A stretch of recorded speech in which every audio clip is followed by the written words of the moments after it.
Bonjour, auditeurs, auditrices, bienvenue sur notre canal qui parle toujours des relations qui existent entre Dieu et l'homme, où Dieu continue par se relationner avec l'homme. Dieu et l'homme qui sont comme bébé et sa maman, qui sont toujours ensemble dès l'enfance, lorsque c'est bébé. Donc aujourd'hui, nous allons parler de la puissance de l'action de grâce. Si vous êtes nouveau dans ce canal, soyez le bienvenu. Puis vous êtes invité à pouvoir vous abonner et faut liker la vidéo, partager, commenter. Donc notre séance aujourd'hui, c'est sur la puissance d'action de grâce. C'est toujours de rendre grâce au Seigneur pour tout ce qu'il nous a fait. Et si on ne fait pas cela, bon, est-ce que Dieu va nous donner encore? Donc, à l'action de grâce, comment réussir dans sa prière? Quel type de prière qui est bon pour le Seigneur? Donc, je m'appelle là pour pouvoir bien nous laisser pénétrer par cette séance. Il ne faut pas oublier de vous abonner, il faut cliquer, il faut liker, il faut partager avec les amis pour que nous puissions nous envoler ensemble. Merci beaucoup pour être là et que Dieu continue par nous bénir et par nous donner l'inspiration afin de pouvoir avoir une mémoire bien faite, afin de pouvoir présenter ce qui est bon pour nous aider à pouvoir bien évoluer. Oui, aller de l'avant dans notre foi. Merci beaucoup. Que Dieu nous garde. À très bientôt. On est là déjà.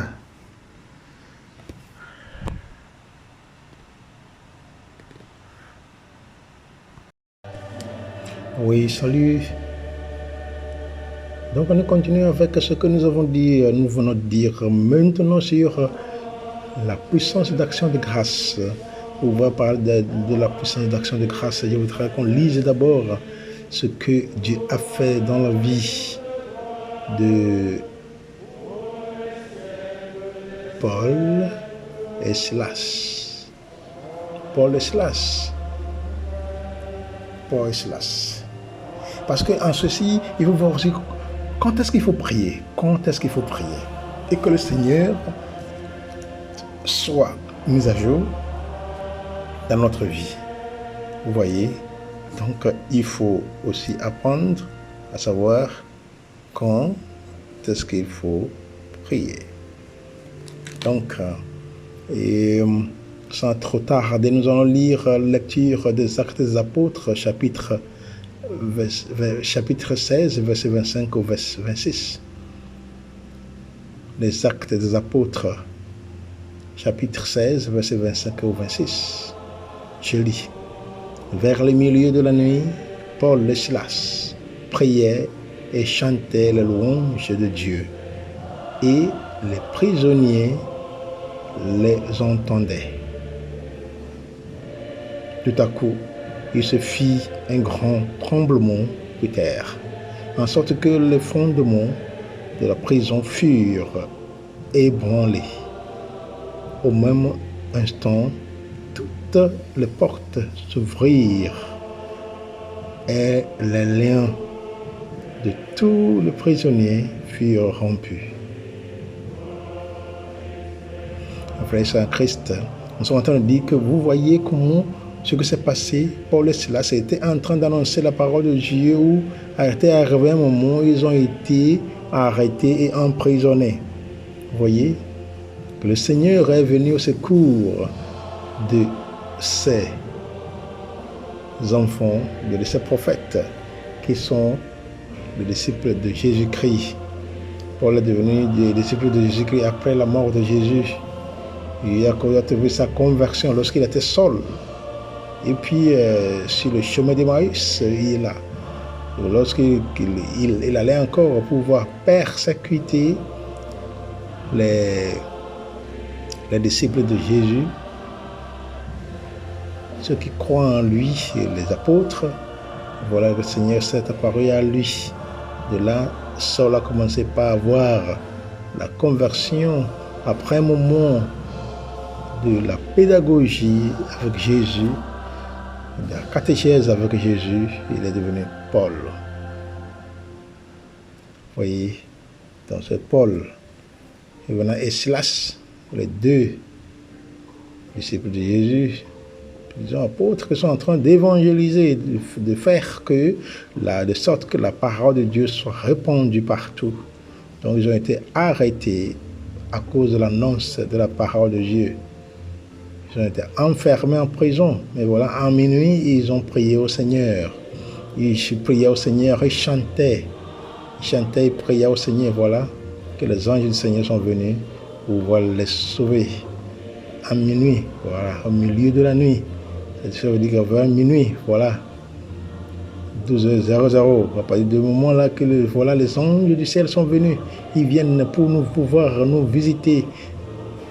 Et David dit au Seigneur, Seigneur, en minuit, je te louerai. Le Seigneur a sauvé le peuple d'Israël de l'Égypte. En minuit, ils ont fait partir. Il leur a dit qu'il va passer la nuit pour pouvoir les sauver. Donc qu'ils puissent faire le signe sur les portes avec le sang de l'agneau. Alors le Seigneur sauve toujours son peuple. Et voilà. Et la question ici, c'est la puissance d'action de grâce. Quand est-ce qu'il faut prier? C'est ça. On peut prier en n'importe quel moment, mais voilà, pouvoir prier pour que notre prière soit efficace, pour que Dieu puisse nous écouter, nous entendre, pouvoir faire selon ce qu'on veut, selon son plan d'amour, sa volonté. On peut prier à 6h du matin, à 6h le soir, à 3h le matin, à 3h le soir, ou bien d'après-midi, à 9h du soir, 9h le matin, et puis en minuit et à midi. Ce sont les moments catégoriques qu'on peut prier pour que notre prière soit efficace. C'est ça, ce sont les moments comme ça que nous sommes appelés à pouvoir bien prier. Il ne faut pas prier. On peut prier à n'importe quel moment, oui, mais le moment vraiment favorable sont ce moment-là, voilà, minuit, que ceux-là ont choisi de chanter au Seigneur. Ce que nous sommes en train de souligner ici, ce n'est pas trop de ça, mais quand même, ça aussi rentre comme c'est la prière. Et alors que la prière, l'action de grâce aussi fait partie de prière. C'est une grande prière en soi, où on ne demande rien, où on est appréciatif envers le Seigneur pour pouvoir lui dire tout ce qu'il a fait pour nous, la manière dont il nous réveille chaque jour, les dons de vie que Dieu nous donne, que Dieu nous offre, qu'on puisse toujours lui rendre grâce, l'apprécier, que ce qui nous manque des fois qu'on ne fait pas. Voilà, même en prison, les disciples sont en train de remercier le Seigneur pour tous ses bienfaits. Et c'est pour ça que nous avons lu cette lecture-là des Actes des Apôtres, chapitre 16, versets 25 au 26, qui parle de comment le Seigneur a sauvé son peuple en prison en leur envoyant ses anges. Maintenant, lorsque nous entrons dans le cadre même, dans la séance même, ce qui nous interpelle aujourd'hui, ce qui est même notre titre à traiter dans ce jour, c'est la puissance d'action de grâce. Quand nous lisons Éphésiens chapitre 5, verset 19 au 20, cela dit ceci: entretenez-vous par des psaumes, par des hymnes et par des cantiques spirituels, chantant et célébrant de tout votre cœur le louange du Seigneur. Rendez continuellement grâce pour toutes choses à Dieu le Père, au nom de notre Seigneur Jésus-Christ. Je reprends.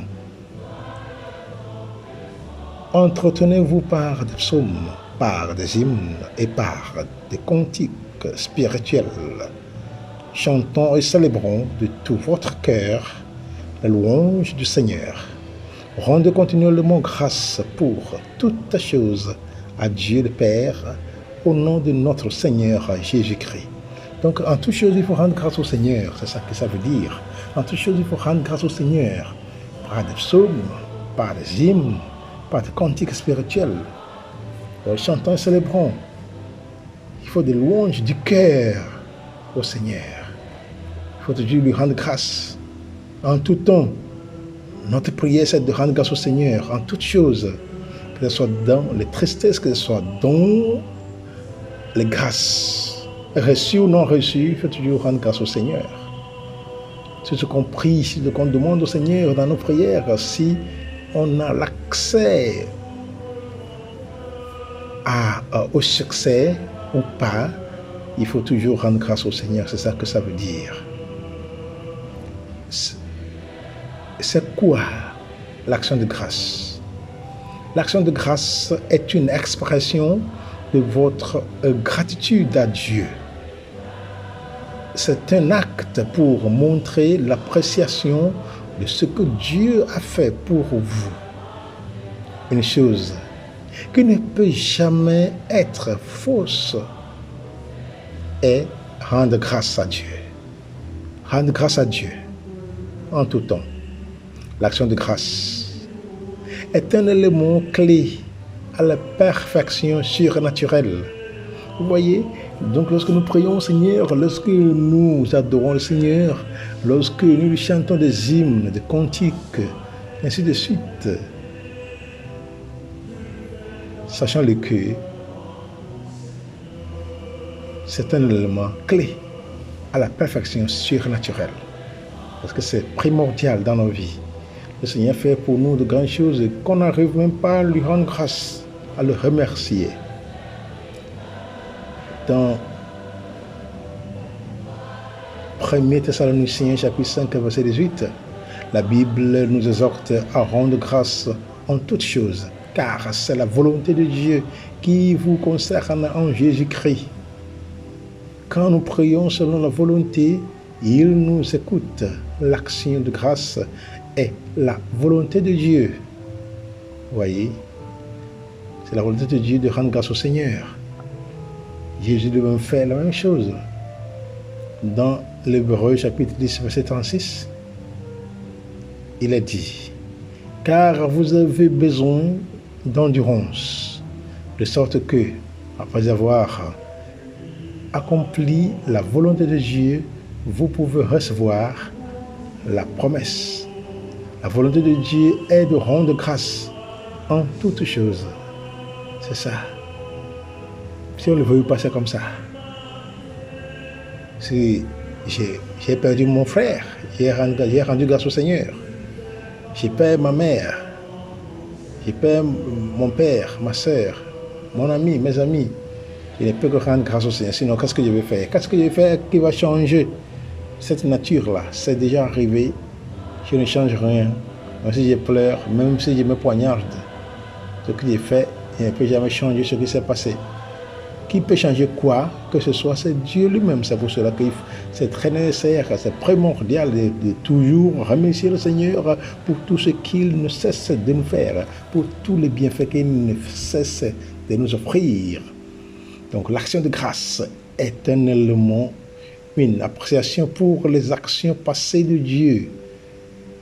Quand nous remercions Dieu pour ses actes passés, il prend soin de l'avenir. Quel que soit le niveau de la foi, par les actions de grâce, il sera parfait. Donc, tout ce qui s'est passé, c'est ça. Nous sommes appelés à pouvoir faire quoi? À pouvoir rendre grâce au Seigneur pour le passé. Parce qu'il nous a fait beaucoup de choses qu'on ne lui a pas encore dit, Seigneur, merci. On ne lui a pas dit merci. Donc, il faut rendre grâce au Seigneur d'abord pour tout ce qu'il nous a offert, avant de lui demander quelque chose. Et même, on n'a plus besoin de demander quelque chose au Seigneur. C'est seulement dire, Seigneur, merci. Merci pour ce que tu m'as offert. Seigneur, merci pour ce matin. Seigneur, merci pour cette journée. C'est comme si on a déjà reçu quelque chose. Et déjà reçu parce que déjà nous sommes ressuscités, disons, parce que nous sommes réveillés de nos lits. Et voilà, le Seigneur a besoin d'être loué, d'être apprécié par ce qu'il a déjà fait. Parce que sans la vie, on ne peut rien faire. Chaque fois que nous remercions Dieu pour quelque chose, il y a un changement. Dans Luc chapitre 17, verset 4 à 19.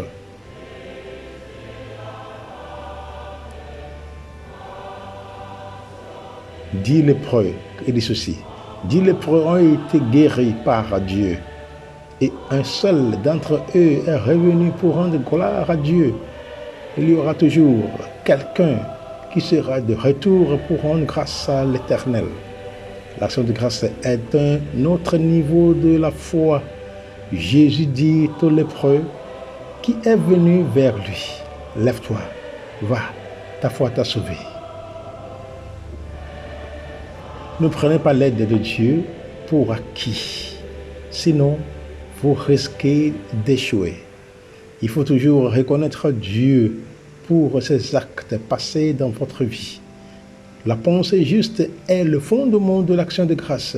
Si notre pensée est juste, alors nous rendons grâce à Dieu. L'action de grâce doit être un style de vie et non seulement quelque chose que nous faisons quand tout va bien. C'est-à-dire que des fois on veut grâce au Seigneur parce qu'on a reçu des millions, des milliards, parce qu'on a trouvé de bons maris, de bonnes femmes, ou bien on a un bon mariage, ou bien on a un bon foyer, de beaux enfants. On rend grâce au Seigneur. Non, en tout temps, il faut rendre grâce au Seigneur dans le bien et dans le mal. Ça veut dire que tout ce qui nous arrive, soyez un adorateur habituel. Quand vous vous réveillez du sommeil, dites merci Jésus, merci Seigneur, merci Dieu. Lorsque vous arrivez à votre destination, dites merci Dieu, Dieu merci, Seigneur Jésus merci, Seigneur merci. En toutes choses, rendez grâce, car c'est la volonté de Dieu. Ne jamais questionner Dieu, quel que soit les circonstances, mais le reconnaître dans toutes nos vies et toujours lui rendre grâce avec un cœur sincère.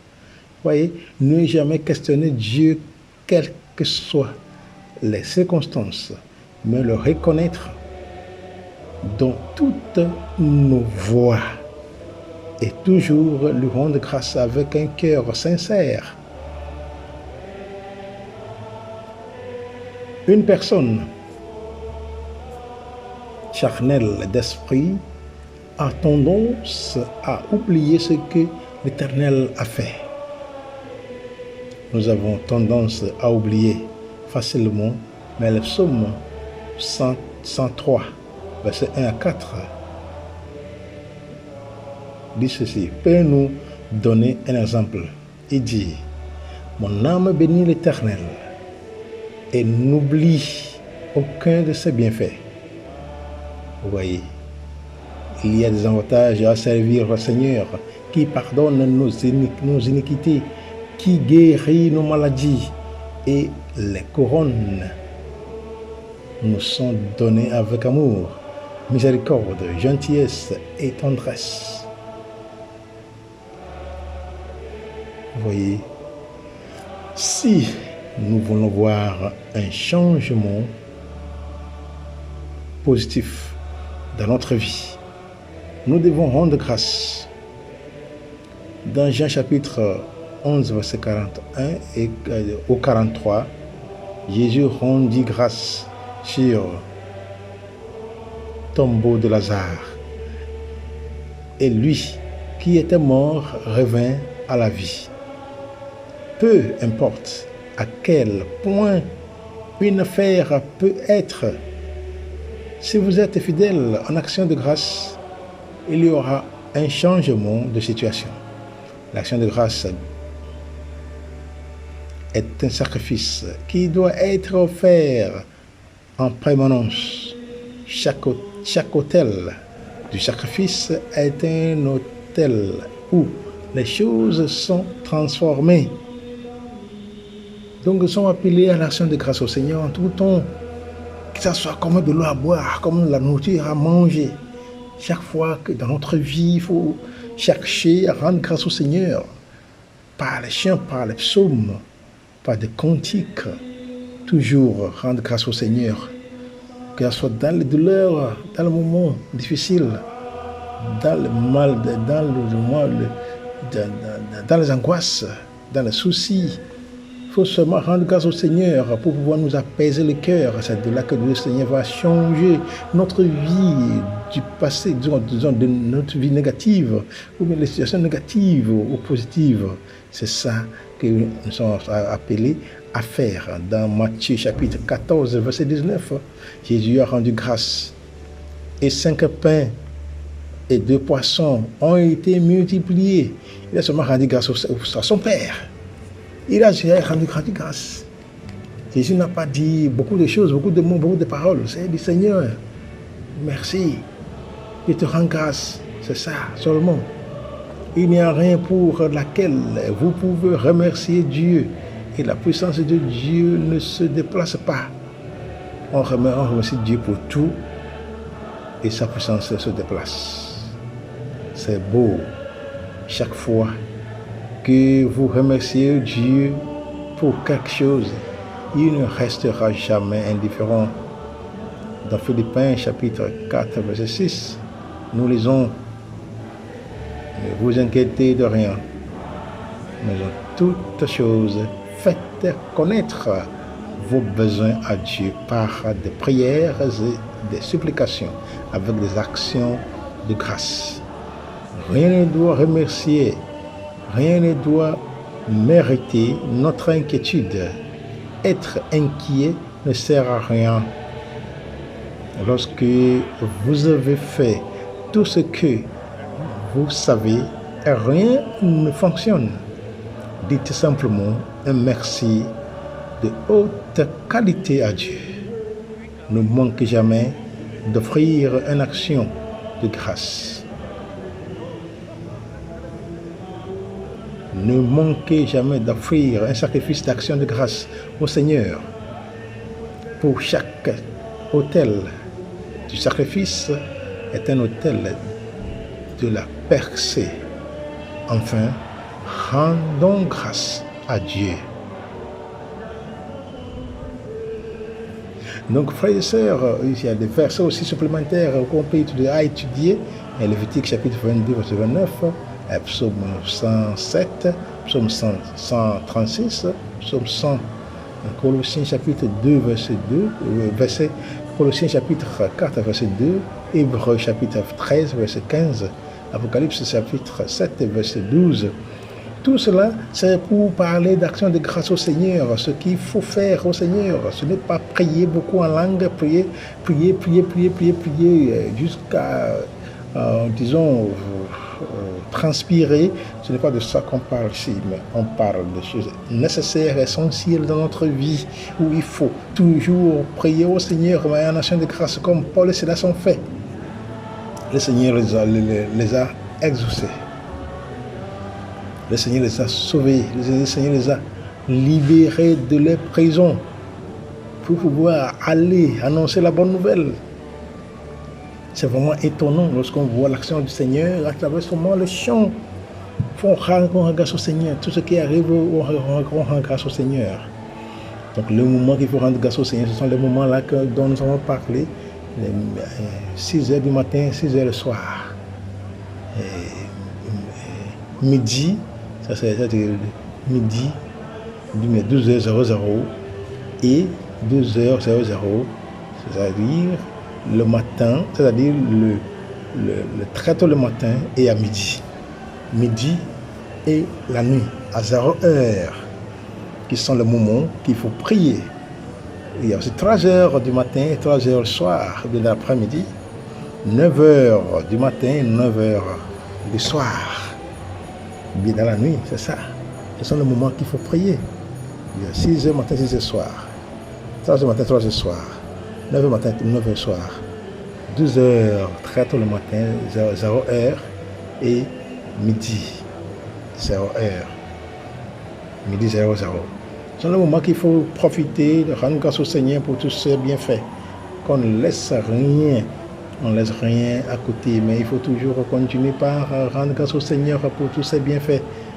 Il faut continuer par remercier le Seigneur à travers les chants de tout genre, surtout concernant la parole de Dieu, concernant les merveilles du Seigneur, concernant son amour infini pour nous. Voyez, mais comment dit Jean, l'évangile de Saint Jean, chapitre 16, non, chapitre 3, verset 16. Dieu a tant aimé le monde qu'il a envoyé son Fils unique, que quiconque croit en lui ait la vie éternelle. Voyez, c'est ça. Voyez. Donc nous sommes appelés à pouvoir toujours continuer à rendre grâce au Seigneur pour toutes les choses, tout ce qui arrive dans notre vie. Il ne faut pas rester, il ne faut pas lâcher ce moment est très important dans notre vie. De rendre grâce au Seigneur, car le Seigneur nous a donné déjà la vie. La vie dépasse tout. Le Seigneur nous a donné la vie dépasse tout. Donc il faut lui rendre grâce pour le passé déjà. Et donc rendant grâce au Seigneur pour le passé, il nous donne ce qui est pour le présent et puis il nous donne aussi ce qui est pour l'avenir. Donc frères et sœurs en Christ, il ne faut pas lâcher la prière, hein. Il faut toujours prier. La prière, c'est une communication, c'est un dialogue spécial, c'est un dialogue, communication spirituelle, communion spirituelle, relation intime avec le Seigneur, où nous recevons tout. Faire comme Paul et Silas, qui ont loué le Seigneur la nuit et que le Seigneur les a sauvés. Il y a tout déblocage au milieu de la nuit. Déblocage au milieu de la nuit, Dieu a tout fait. Vous voyez que même là, si on continue avec les Actes des Apôtres, chapitre 16, verset 25 à 26, quand on continue, on va voir qu'il y avait même eu tremblement de terre. Tremblement de terre. Oui, le Seigneur est venu pour débloquer tout ce qui a été fermé. Donc le Seigneur est là pour pouvoir nous déchaîner, pour pouvoir ouvrir les portes, nos portes qui sont fermées. Shalom, shalom, shalom. Rendons grâce à Dieu.